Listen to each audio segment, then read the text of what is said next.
Hey Aries, welcome to Wild Pearl Tarot and welcome to your love reading. We're going to get started right away. I'm going to invite you to stick around to the very end, and that's when I get advice from tarot about your love life, which is very helpful. And in the meantime, if you'd like me to send you my prayers, my white light, my good vibes, and I encourage everybody else to chime in to send me a wave or a hello in the comment section so I see you. And you don't have to tell me what you need prayers over, but totally encouraged if you want to share. And again, everybody's encouraged to help each other out.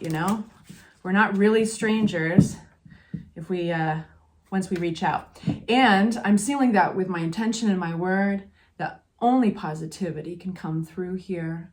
No negativity. This is a safe place and a kind place, all right? We're all trying our best in our crazy skin suits. All right, that was kind of gross. So we're gonna get started with Aries love, May, June, July. Aries love. All right, we've got a chunk. So we have two individuals here. Now they're starting to look beyond this moment, starting to hatch a plan. Now this could be together or this could be separate.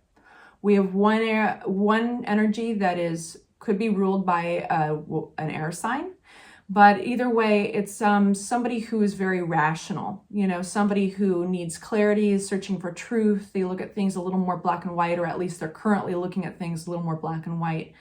They want facts. They want to know what is. They don't want dreaminess. They don't need emotional this and that. They're in a very, very they're strong-minded, they're fair, they want to be fair, that's where their focus is. And then we have another individual who's very fiery. This could be your energy because it is a Wands, King of Wands, that is ruled by Aries, Sagittarius, and Leo. But either way, the characteristics, regardless, are fiery, bold, confident. They're visionaries. They love to feel enthusiastic about things, share that enthusiasm. They love to feel ramped up and inspired, and they love to share that. They can be extroverted at times. Anyway, so we've got two of these two kings, right? And that's not gender related. It can be male, female, anybody in between. But we've got kind of this clear plan starting to develop. This card is the Two of Wands is in between the two kings. So it's just kind of getting a new picture forming. Let's see where this is going with our Aries. Where's this going? Love, May, June, and July for our Aries. Love. In reverse, we have an imbalance in the relationship with the Lovers card upside down. So you guys could be getting a new vision of the future, but it may be different from one another's. That's what it feels like. What else can you tell me? Flipping but not flying, we do have the Five of Cups. So we're going to take that as a footnote there. Okay, yeah. So this is a little bit of a clash of ambitions, a clash of Five of Wands talks about conflict. And while it doesn't have to be even super dramatic, it will be for some of you guys, and others, it will just maybe be a disagreement. It could be some rivalry. But yeah, so between you guys, I think you see the future differently. That's what it boils down to. And there's some places where maybe one of you could compromise, but what you're butting up against is there's just some things you can't compromise on. And that happens. So anything else from tarot about love that we need to know for our Aries in May, June, and July? We've got Queen of Swords, yeah. So we've got somebody who's going to be very, very clear in communication. This is somebody who's perceptive. They've been paying attention. They can be cutting with their words. So if this is you, Aries, I always encourage diplomacy.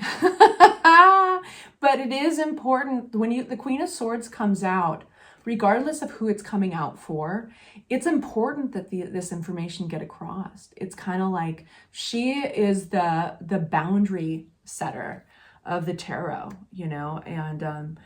and so there could be some brutally honest communication going on here. But I think it's time. What it feels like in your tarot reading is like there's no time for bullshitting. You guys need to go forward into your futures And there's no room for fantasy, you know? So in the beginning of a relationship or the beginning of a crush, you can be carried along with fantasy for a while without even intending to do so, because that's part of the zhuzh. That's part of the experience. As things come to light, as you get to know each other, it's so natural. Every relationship deals with this, that certain things are going to appear like red flags, or you're just not going to be able to compromise on them. So you're finally at that point where, hey, there's no space for illusion. And, you know, there has possibly been fights about this, but when you get past the fighting and you get past the point where you realize the other person's not going to come around or agree with you or compromise, you just have to respect what is, right?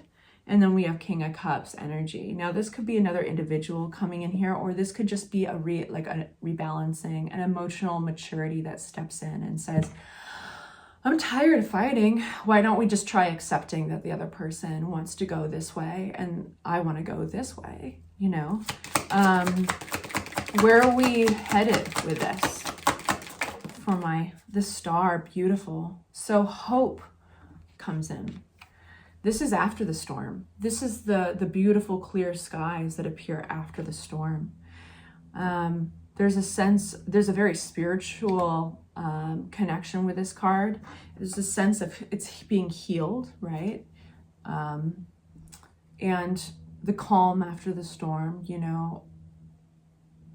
Yeah, that's a beautiful way. And a relief. There's relief. There's been a lot of work that you guys have put into this. The Seven of Pentacles is this gentleman looking at his harvest. He's placed the seeds into the ground. He's watered them and he's given them light and sun. And you're thinking long term. I think what's going to happen, if it's not already happening, is that storm, that conflict is going to feel like old hat. We've got two different people who are both incredible on their own. Not like separate, but like, you know, each individual is incredible. But there are some things that you guys can't compromise on. So what's the point? What's the use of just fighting, going round and round about something when you're both speaking your truth? You know, why not honor that truth? And I think that that's our star card coming out. That's the grace. That's the hope. That's where hope is born. That's where it's appearing. So let's get advice from Tarot for our Aries. Advice for our Aries in love, May, June, and July. For our Aries, we have the Knight of Pentacles. We have the Ace of Swords. Why are we getting Ace of Swords in reverse? Oh, beautiful. Hey, that's interesting. Beautiful. The star card again. Please bear with me. Knight of Pentacles. What's the Knight of Pentacles, please? Consider that something... You're going to get an opportunity that's going to roll around soon. It's going to be a very positive opportunity. And I'll tell you why. It might not come cloaked in positivity, but it's going to come out as an opportunity to say something you might have normally said. You're not going to say it. You're not going to say it. And because you don't say it, the star card and the sun card come out. This is the sun shining on you. Lots of hope with the star card. You got again. Happiness.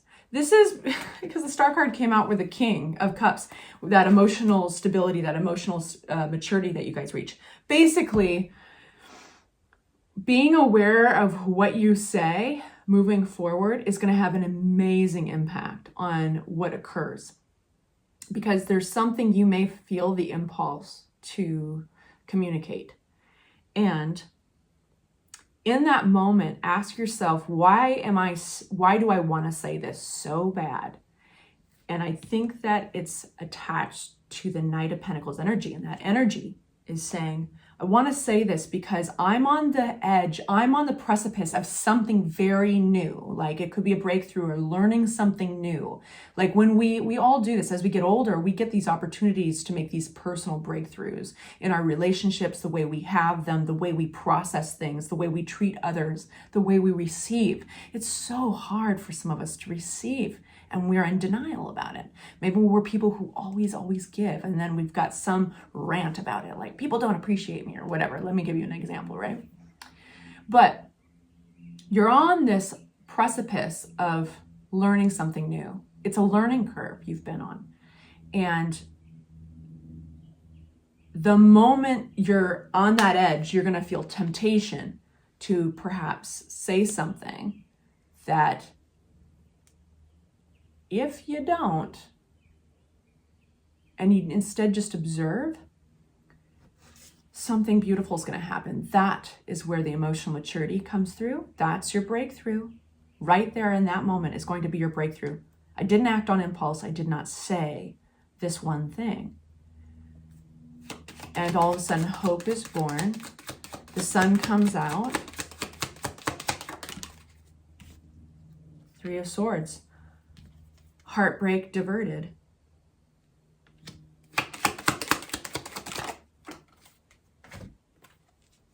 Nine of Rods, 10 of Rods. 9 and then sequentially 10 of Rods. This is putting down a burden. This is being exhausted, but stubbornly holding on to something. And then finally being able to close up, wrap up an old exhausted chapter. Interesting. You guys, I would say that this is a really progressive